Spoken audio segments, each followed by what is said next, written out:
Welcome back to another episode of an Investor's Journey podcast. I'm your host, Jonathan Barbera, and in this episode 25, I want to talk about renegotiating a contract. This is something that I've seen done very badly by some wholesalers, and very recently I've seen it done, so I figured it's probably a good subject to cover. So renegotiating is a big part of real estate investing, wholesaling, flipping, doing everything, right? You don't always get... So let me put it this way. When we get properties under contract, we tend to renegotiate quite a bit because we usually go on the first visit and get the property under contract, right? So this is why it's important to be able to be good at renegotiating. When you go to a property and you're doing your first visit, you don't want to really give the homeowner time to pretty much second guess their decision, which most homeowners do. Selling a house is a very scary thing for a lot of people to do. And procrastination is one of the biggest things that we all have in common as humans. We all procrastinate. Selling a home is one of the biggest things that we've seen people procrastinate on.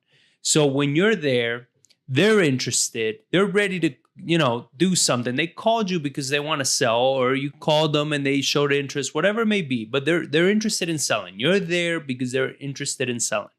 You don't want to lose that interest. You don't want to lose that momentum that you've already got built up. So you want to get them under contract as quickly as possible.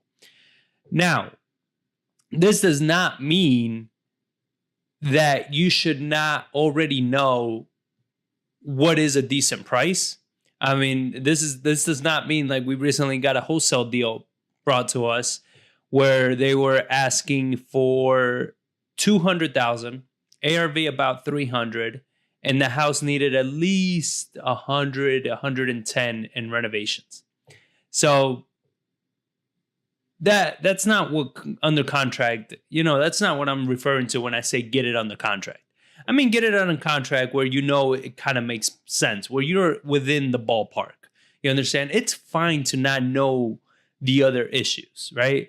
It's a lot of times when you're going to need to renegotiate is when you get it on the contract, you take it a title and there are liens or things come up at title, right? So then you might have to renegotiate at that point. You might have to come back and, maybe there's some liens that need to get paid off that can't get simply, removed or put onto the homeowner where it's not on the property. Some liens need to get paid off. And we did an episode on liens, so make sure I'm going to link it below so you guys can listen to it.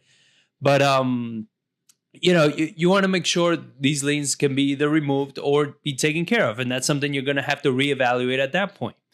Another reason is perhaps, like what happens with me. I get a property. I got to go look at a property. I'll do some quick comps, right? So I want to know overall, what are the ARVs in the area? What's the after repair value in that area, right? So what am I looking at? Am I looking at granite countertops, wood floors, new windows, crazy yards, or am I looking at just a clean house? What am I looking at with ARVs? So I just do a quick rundown. Then I go to the property and I'll negotiate it accordingly. But there's still, now that I went to see the house and maybe I went to see and I saw that, the roof is actually a little older. The windows are maybe stained. There's a couple things in there that are like, all right, well, maybe it's on a busier road than I thought initially. So I'll come back to the office and now I'll run more in-depth comps on this property to really nail it down because now I have a contract. One thing you just don't want to do is waste time running all this analysis on a house that you just don't have a contract on. Get an idea, get a ballpark, and then go lock it up. Don't waste your time trying to figure out every nook and cranny about this deal of how it's going to make sense because you're just wasting your time at that point.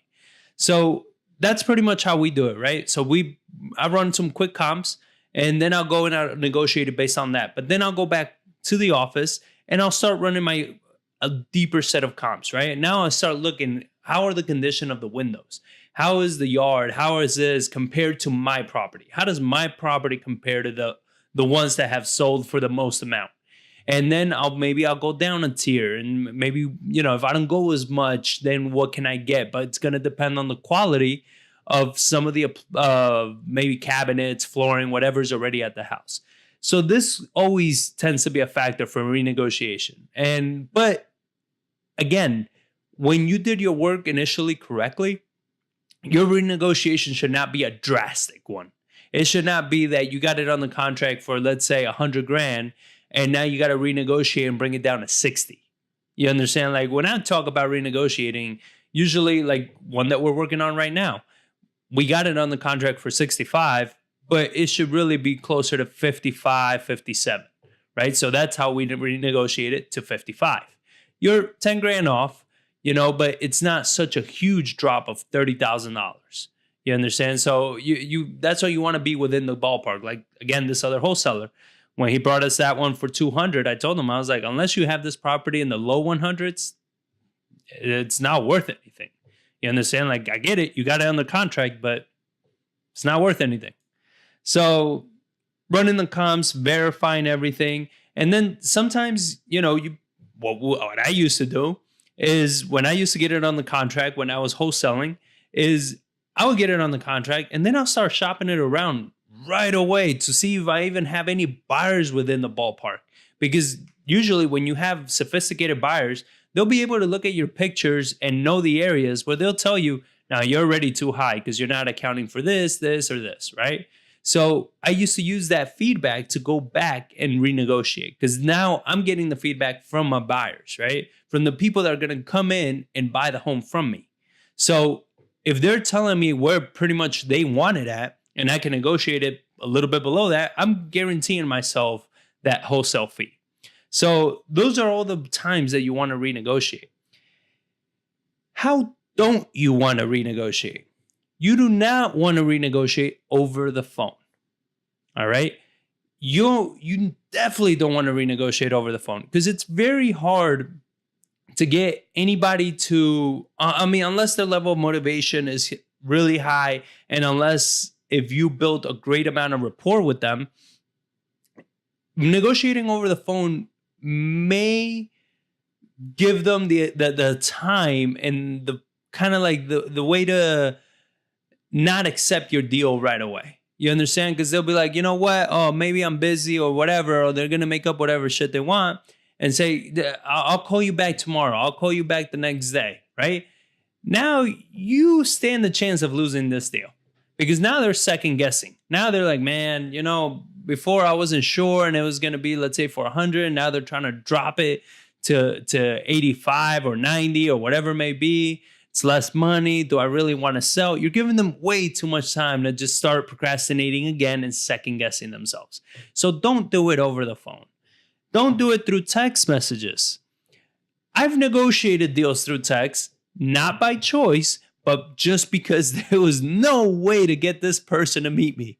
I mean, I've had people, and they've been negotiated successfully where we bought the house, but it was all through text message. It's crazy. I don't recommend it, because I hate that. I mean, you can't see what's going on with the other person. And while I understand why for the seller it's appealing, because they have time to kind of process what you're telling them, it kind of just, as a negotiator, as a salesman, that's not the way you want to sell or negotiate. It makes it very hard to do your job efficiently. And we're going to cover that, but definitely not through text, and for sure not through email, right? You don't want to send them this long ass email with an addendum and all this, because when you renegotiate, at least here in Texas, we use, I always get them confused, an amendment. Yes. So we use an amendment. I don't know. Those two, I always get them confused. But we use an amendment to amend the contract, right? So we'll adjust the price. If the closing date needs to get pushed, that's also another reason why you might need to renegotiate. You might need to extend the closing date. So we use an amendment to do this, right? Sending an amendment to somebody and expecting them to understand it. Again, contracts scare people. You understand? Contracts, I've sat down with hundreds of sellers. Every time I bring out the folder with the contracts, You see them start shifting in their chair and they get a little uncomfortable. And I understand it. I hate contracts too.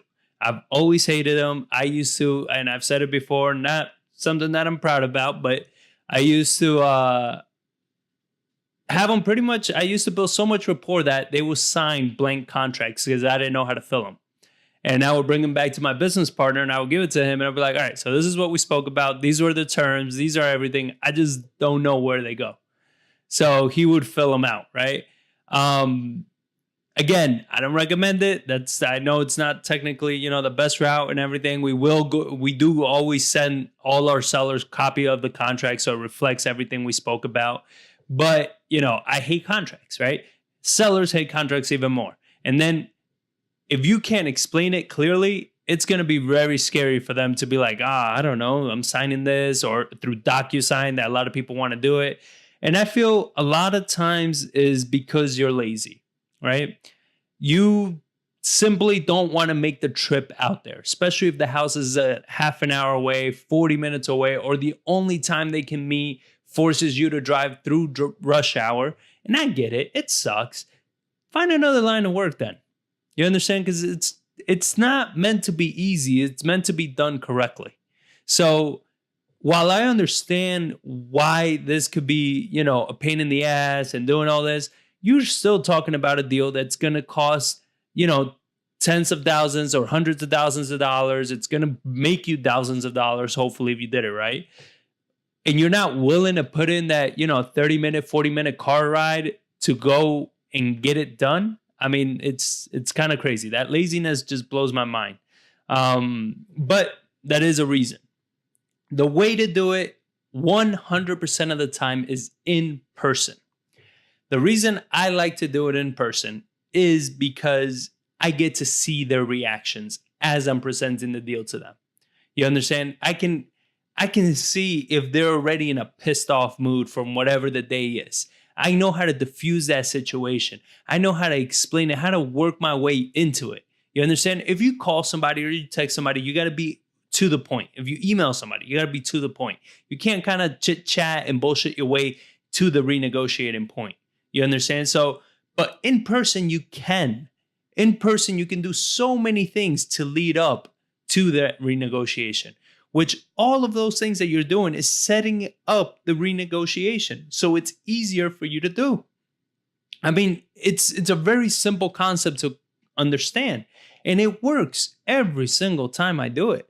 Every single time I have to renegotiate with somebody, I've had people say, well, just give them a call and tell them this. No, I'm going to set up a meeting and I'm going to do it in person. One thing I recommend is don't set up a meeting saying you're going to want to renegotiate the terms. One thing I always tell them is, hey, we got some information back from title and everything. I just need to meet with you so we can just go over everything and I can explain the process, right? Or I'll make up some other shit like, hey, I needed to go take a look at one more thing.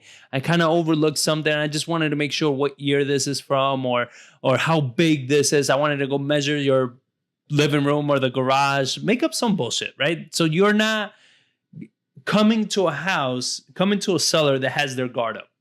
You understand? You don't want them with their guard up when you're coming back. And you already have the property on the contract. So to them, they already did the hardest part. You understand? They already accepted your deal. They accepted your terms. They accepted everything. And they accepted they're going to sell the house. So they have no more reason to be defensive with you unless you give them one. Don't give them one. This is all to set you up for success. So now you set up the meeting, you show up to the house, and then you start breaking the ice, right? You start whatever excuse you gave them, try to make sure that it's something that you can kind of deliver on, and then explain to them why you're actually there, right? Then tell them, okay, look, after reviewing the comps, I've realized that you have this, this, and this, and unfortunately, the houses that have sold for this price have this, this, and this, right? So that's going to mean that's going to cost me an extra $10,000 to get this deal done. So the new price for you is going to be this price.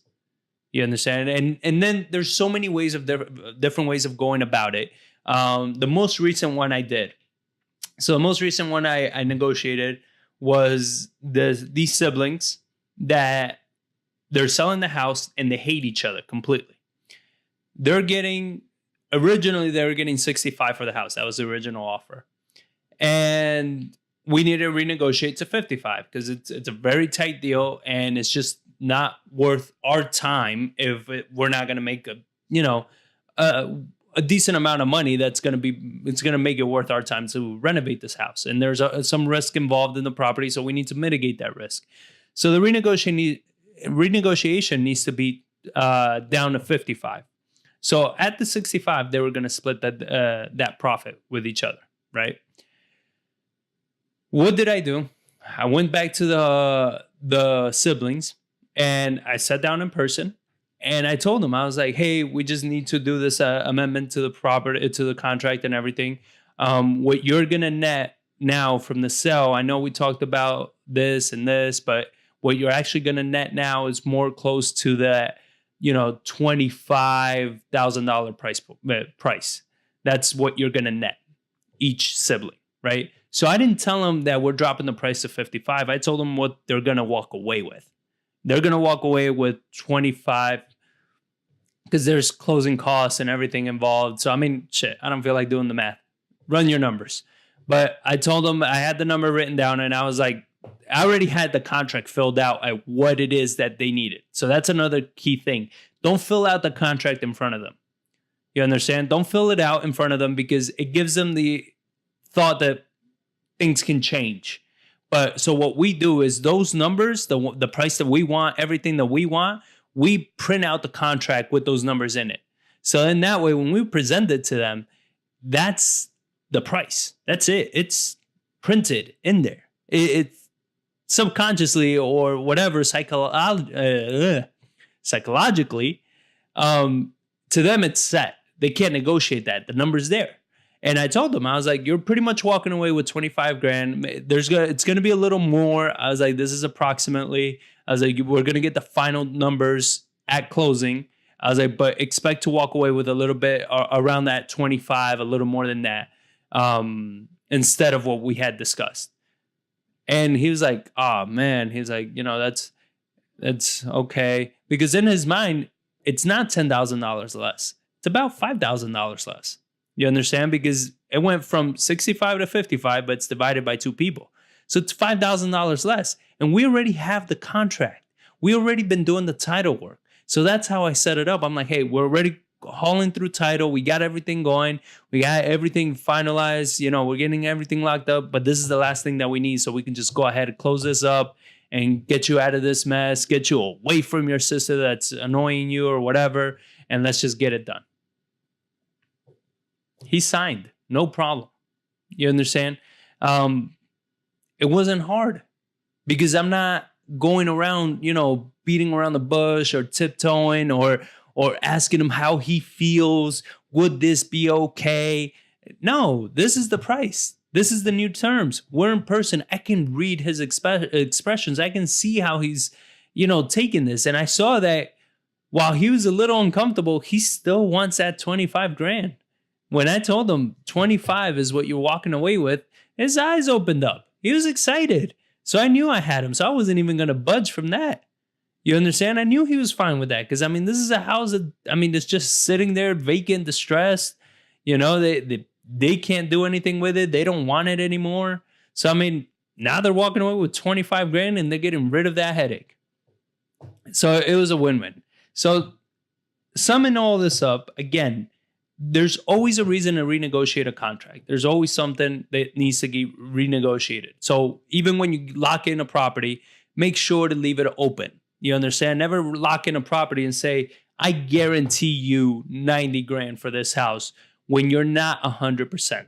If you're 100% on your numbers, do it all day long. When we renegotiate, we always guarantee them at that point because we already did our due diligence. We know what we're talking about now.